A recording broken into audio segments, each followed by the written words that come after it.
এই বিশ্বে স্থায়ী কিছুই নয়, এমনকি আমাদের সমস্যাগুলোও না। আপনি যদি গরিব হয়ে জন্ম নেন তাহলে সেটা আপনার দোষ নয়, কিন্তু গরিব থেকে যদি মারা যান তবে সেটা আপনার দোষ।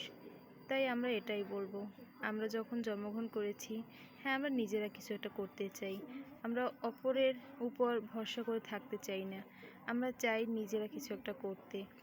তো আমি তোমাদের মাঝে আসছি, তোমাদের সাথে আমি কাজ করতে আসি। আমি জানি না আমি আমার মতন করে কতটা করতে পারছি, তারপর আমি আমার মতন করে চেষ্টা করি। তো তোমরা আমাকে সাপোর্ট করো, আমাকে ভালোবেসো। অবশ্যই যখন পৃথিবীতে জন্মগ্রহণ করেছি তখন নিজে কিছু একটা করে তারপরেই মারা যাব, তাই না?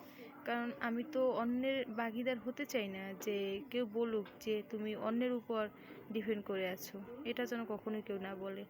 তো আমাকে সবাই সাপোর্ট করো, আমাকে ভালোবেসো, আমার সাথে সবাই থেকো, আমি যেন তোমাদের সাথে এগিয়ে যেতে পারি।